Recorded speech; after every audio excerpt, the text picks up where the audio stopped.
নমস্কাৰ বৰ্তমান আমাৰ সেকেন্ড ইউনিট টেষ্ট সমূহ চলি আছে আজি সেকেন্ড ইউনিট টেষ্টৰ আমি বিজ্ঞানৰ প্ৰশ্ন কাকত এখন আলোচনা কৰিম এটা বিজ্ঞানৰ প্ৰশ্ন কাকতখনত 50 নম্বৰৰ প্ৰশ্ন কাকত আছিল এই 50 নম্বৰৰ প্ৰশ্ন কাকতখন আমি আলোচনা কৰিম বৰ্তমান এতিয়া প্ৰশ্ন কাকতখন তোমালোকক এবাৰ দেখুৱাই লৈছো মই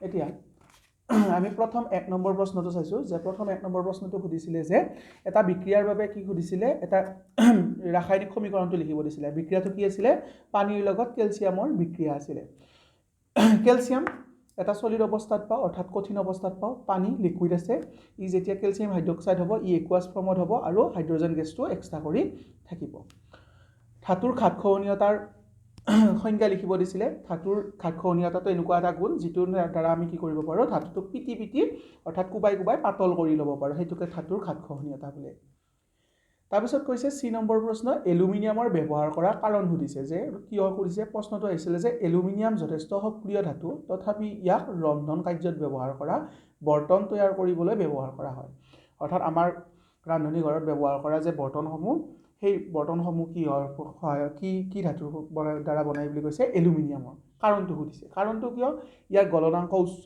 তাপৰ সুপৰিবাহী ই ৰাষ্টিং নহয় অৰ্থাৎ হেনেকুৱা ধৰণৰ কাৰণসমূহৰ কাৰণে কি কৰা হয় ব্যৱহাৰ কৰা হয় তাৰ পিছত সুধিছে বিউটাননৰ গঠন যৌগটো কি কৰিছে বিউটানন হলে আমাৰ কেইটা কাৰ্বন থাকিব 4টা কাৰ্বন থাকিব বিউটেনৰ আৰু হাইড্ৰজেন থাকিব 8টা 1 2 3 4 5 6টা 7টা 8টা আৰু অক্সিজেন এটা থাকিব তাৰ পিছত কৈছে ই নম্বৰ প্ৰশ্নটো ধাতুকল্পৰ এটা ধাতুকল্পৰ নাম লিখা এটা ধাতুকল্পবিলাক কেনেকুৱা কাক কয় যিবিলাকৰ গাত কি আছে যে ধাতু আৰু অধাতু দুইটাৰে গুণ আছে সেই সমূহকে কি বুলি কোৱা হয় ধাতুকল্প বুলি কোৱা হয় ধাতুকল্পৰ মাজত বৰন সিলিকন জাৰ্মেনিয়াম আৰ্ছেনিক এন্টিমনি টুলুৰিয়াম এনেকুৱা ধাতুবোৰক ধাতুকল্প বুলি কোৱা হয় তাৰ ইয়াৰে যিকোনো এটা লিখিলে হয় তাৰ পিছত কৈছে এফ নম্বৰ প্ৰশ্নটো ইথেনৰ বাবে এটা ইলেক্ট্ৰন বিন্দু অকা ইথেনৰ বাবে ইলেক্ট্ৰন বিন্দুৰ গঠন অকা ইথেন মিথেন ইথেন 2 নম্বৰত আছে ইথেন এটা 2টা কাৰ্বন আৰু বাকি কেইটা হাইড্ৰজেন হৈছে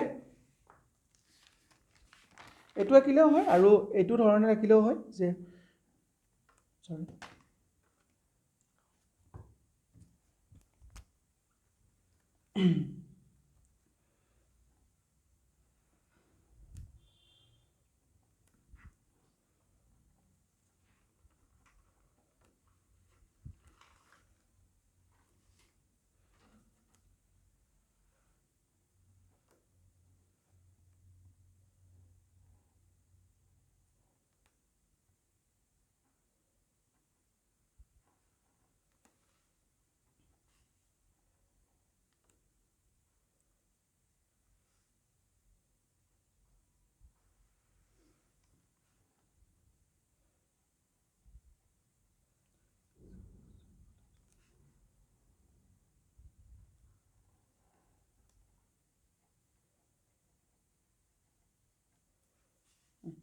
এটো ইলেক্ট্ৰনৰ গঠন বিন্দু এনেকৈ নাকাইলে হ'ব সুবিধা নাই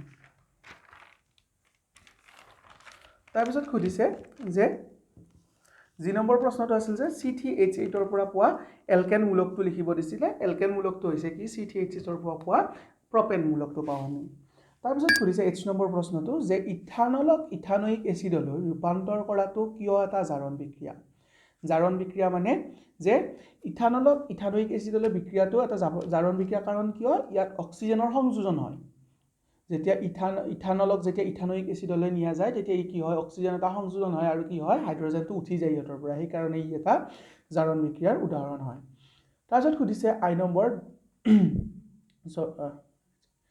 এষ্টাৰী ভৱন কি এষ্টাৰী ভৱন যেতিয়া এটা এচিড আৰু এলকহলৰ মাজত বিক্ৰিয়া ঘটি কি হয় এষ্টাৰ আৰু পানী উৎপন্ন হয় তেতিয়া তাক কি বুলি কোৱা হয় এষ্টাৰী ভৱন বুলি কোৱা হয় তাৰ পিছত জে নম্বৰ প্ৰশ্নটো সুধিছিলে যে পদাৰ্থৰ ৰোধকতাৰ এছআই একক কি পদাৰ্থৰ ৰোধকতাৰ এছআই একক হৈছে ওহম মিটাৰ তাৰ পিছত খুদিছে 1 এম্পিয়াৰ প্ৰবাহৰ সংজ্ঞা লিখা 1 এম্পিয়াৰ প্ৰবাহ মানে কি যে যেতিয়া কি হয় এটা মানে সাধাৰণতে মই বুজাই দিছো যেতিয়া এডাল বিদ্যুতৰ তাৰ এডালৰ মাজেৰে কি হৈ যায় 1 সেকেন্ড সময়ত 1 কুলম্ব আধান পাৰ হৈ যায় তেতিয়া কি বুলি কোৱা হয় 1 এম্পিয়াৰ বুলি কোৱা হয় অৰ্থাৎ 1 ampere is equal to 1 C by 1s অৰ্থাৎ 1 কুলম্ব ডিভাইডেড বাই 1 কুলম্ব ডিভাইডেড বাই 1 ছেকেণ্ড। তাৰপিছত সুধিছে যে বিদ্যুৎ আধানৰ এছআই একক কি? বিদ্যুৎ আধানৰ এছআই একক কুলম। তাৰপিছত সুধিছে এম নম্বৰ বায়ুমণ্ডলৰ উচ্চ স্তৰত অজনে ডেছক বাধা দিয়ে। আমাৰ অজন গেছ ক'ত থাকে? বায়ুমণ্ডলৰ একদম উচ্চ স্তৰত থকা এটা লেয়াৰ হয়। সেই লেয়াৰটোৱে কি কৰে? সূৰ্যৰ পৰা অহা অতি বেঙুনীয়া ৰশ্মিটোক বাধা দিয়ে আৰু সেই ৰশ্মিটোক বাধা দি আমাৰ কি কৰে? আমাক প্ৰটেক্ট কৰি ৰাখে। এতিয়া সেইকাৰণে খালী ঠাইখিনি হ'ব সেইবাবে সূৰ্যৰ অতি বেঙুনীয়া ৰশ্মিক বাধা দিয়ে। তাৰপিছত সুধিছে NaClত থকা আয়নটো কি? NaClত আমি দুটা পাওঁ, এটা পজিটিভ ছডিয়ামৰ পজিটিভ পাওঁ আৰু ক্লৰিনৰ কি পাওঁ? নেগেটিভ পাওঁ। তাৰপিছত 2 নম্বৰ প্ৰশ্নটো সুধিছে দুটা ধাতুৰ নাম লিখা যিয়ে লঘু এচিডৰ পৰা হাইড্ৰজেন অপসাৰণ কৰে। লঘু এচিডৰ পৰা হাইড্ৰজেন অপসাৰণ কৰে অৰ্থাৎ যদি একোটা ধাতু অপসাৰণ কৰিব লাগে তেতিয়া কি হ'ব লাগিব? ই কি কৰিব লাগিব? ই সক্ৰিয় হ'ব লাগিব। গতিকে ইহঁতক হাইড্ৰজেনতকৈ সক্ৰিয় ধাতুবোৰ জিংক, আইৰণ এনেধৰণৰ সক্ৰিয় ধাতুসমূহ নাম লিখিলে হৈ যায়। তাৰপিছত সুধিছে দগ্ধীকৰণ কি?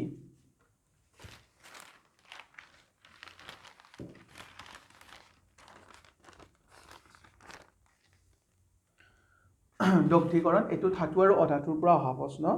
গতিকে দগ্ধীকৰণ হৈছে এক তাপীয় বিয়োজন বিক্ৰিয়া য'ত কোনো কঠিন পদাৰ্থক বায়ু বা অক্সিজেনৰ উপস্থিতিত বা সীমিত বায়ুৰ অত্যন্ত উচ্চ তাপমাত্ৰাত মানে কি কৰা হয়? ইয়াক অতি কম কি কৰা হয়?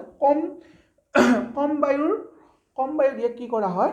বেছি টেম্পাৰেচাৰত ইয়াক কি কৰা হয়? গৰম কৰা হয়। আৰু এই প্ৰক্ৰিয়াটো কি কৰা হয়? এটা পদাৰ্থক আঁতৰোৱাৰ কাৰণে এই প্ৰক্ৰিয়াটো ব্যৱহাৰ কৰা হয় আৰু এটা নতুন আৰু সেই পদাৰ্থটোত কিবা এটা বস্তু লগ লাগি থাকিব ন, লগ লাগি থকা বস্তুটো কি কৰাব বিচাৰিব? সি আঁতৰাব বিচাৰিব আৰু আঁতৰাব বিচৰাৰ সহায়ত ই কি কৰিব? ই এটা বেলেগ এটা পদাৰ্থলৈ সাল সলনি কৰিব আৰু ইয়াৰ কি কৰিব? ভৌতিক বৈশিষ্ট্যও সলনি কৰিব। অৰ্থাৎ CaCO3ৰ পৰা যেতিয়া আমি দগ্ধীকৰণ কৰিম তেতিয়া ই কি পাম? Ca পাম আৰু আমি কাৰ্বন ডাই অক্সাইডটো এফালে উঠি যাব। অৰ্থাৎ ইয়াৰ পৰা কি হ'ব? অক্সিজেন আৰু ইয়াৰ পৰা এটা কাৰ্বন কি হৈ যাব? ইয়াৰ পৰা কাৰ্বন আৰু দুটা অক্সিজেন ইয়াৰ পৰা উঠি যাব। অৰ্থাৎ ইয়াতে তিনিটা আছিলে, ইয়াত এটা থাকিব আৰু ইয়াত দুটা হৈ পেলাই উঠি যাব অক্সিজেন। তাৰপিছত সুধিছে 4 নম্বৰ প্ৰশ্নটো থাৰ্মিট বিক্ৰিয়া কি? উদাহৰণ লিখা। থাৰ্মিট বিক্ৰিয়া কি হয়? যে এলুমিনিয়ামৰ তাৰৰ সহায়ত কি কৰা হয়? ধাতৱ অক্সাইডৰ পৰা এলুমিনিয়ামৰ সহায়ত কি কৰে? ধাতৱ অক্সাইডৰ পৰা ধাতু নিষ্কাশন কৰে। ই এটা তাপোৎপদী বিক্ৰিয়া অৰ্থাৎ এই বিক্ৰিয়াটোত কি কৰা হয়?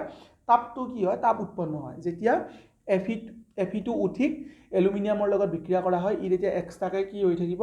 ই Fe2 এক্সট্ৰা হৈ থাকিব আৰু L2O3 থাকিব আৰু।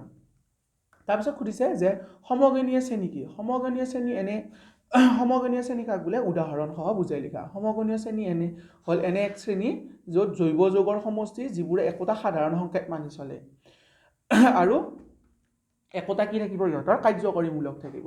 এতিয়া মিথেন, ইথেন, প্ৰপেন, বিউটেন এইসমূহ হৈছে কি? সমগনীয় শ্ৰেণী। তাৰপিছত সুধিছে যে হাইড্ৰজেনেশ্যন মানে কি? ইয়াৰ এটা ঔদ্যোগিক প্ৰয়োগ লিখা। হাইড্ৰজেনেশ্যন হৈছে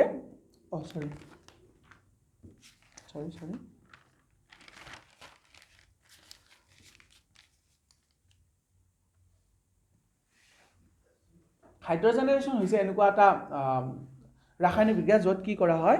অসংক্ষিপ্ত যৌগসমূহক কি কৰা হয়? যৌগত আণৱিক হাইড্ৰজেনৰ যোগ কৰি ইয়াক সংক্ষিপ্ত যৌগলৈ পৰিৱৰ্তন কৰা হয়। মানে অসংক্ষিপ্ত আৰু সংক্ষিপ্ত তোমালোকে জানা নহয়। সেই অসংক্ষিপ্তসমূহক কি কৰা হয়? হাইড্ৰজেন যোগ কৰি কি কৰা হয়? ইয়াক সংক্ষিপ্ত যৌগলৈ ইয়াক কি কৰা হয়? কনভাৰ্ট কৰা হয়। যাৰ ফলত তেলৰ দৰে জুলীয়া পদাৰ্থ কঠিন ঘিউলৈ ৰূপান্তৰিত হয়। উদাহৰণস্বৰূপে পেট্ৰলিয়াম শোধনাগাৰৰ দ্বাৰা ইয়াৰ দ্বাৰা হাইড্ৰকাৰ্বনৰ গুণাগুণ উন্নত কৰা হয়। আমাৰ পেট্ৰলিয়ামবিলাকত তেনেকুৱা। তাৰপিছত 7 নম্বৰ জাৰক পদাৰ্থ কাক বোলে? জাৰক পদাৰ্থ এনে এটা ৰাসায়নিক পদাৰ্থ য'ত ৰাসায়নিক বিক্ৰিয়াৰ আন পদাৰ্থৰ পৰা ইলেক্ট্ৰন গ্ৰহণ কৰে অথবা আন পদাৰ্থ অক্সিজেন যোগ কৰে। জাৰক হিচাপে যোগ কৰে আৰু। উদাহৰণ হিচাপে পটাছিয়াম পাৰমাংগানেট ই জৈৱিক সংশ্লেষণৰ বহুলভাৱে ব্যৱহাৰ কৰা হয় য'ত আন যৌগসমূহ অক্সিজেন যোগ কৰি হাইড্ৰজেন আঁতৰাই জাৰিত কৰে। তাৰপিছত কৈছে যে ওমৰ সূত্ৰটো লিখি 1 ওমৰ সংজ্ঞা দিয়া। ওমৰ সূত্ৰটো যে পৰিবাহীৰ মাজেৰে বৈ যোৱা বিদ্যুৎ বিভাগৰ পৰিবাহী দুইমূৰৰ মাজৰ বিভৱভেদৰ সৈতে ই কি হয়? সমানুপাতিক হয়। আৰু 1 ওম হৈছে কি? 1 ভোল্ট বিভৱভেদৰ পাৰ্থক্য। ই এটা পৰিবাহীৰ মাজেৰে 1 এম্পিয়াৰ বিদ্যুৎ প্ৰবাহ চালিত কৰিলে যেতিয়া তাৰ পৰিবাহীৰ মাজেৰে মানে সেই পৰিবাহীটোৰ তেতিয়া কি হ'ব যেতিয়া পৰিবাহীৰ মাজেৰে দুটা চালিত হ'বতো এটা 1 ভোল্টৰ মাজত 1 এম্পিয়াৰ যেতিয়া চালিত হ'ব তেতিয়া সিহঁতৰ দুই মূৰৰ মাজৰ অৰ্থাৎ দুইফালৰ ৰোধক কিমান হ'ব 1 ওহম হ'ব আমি নেক্সট যিটো থাকিব আমি পৰৱৰ্তী খণ্ডত আমি বাকীখিনি আমি আলোচনা কৰিম ঠিক আছে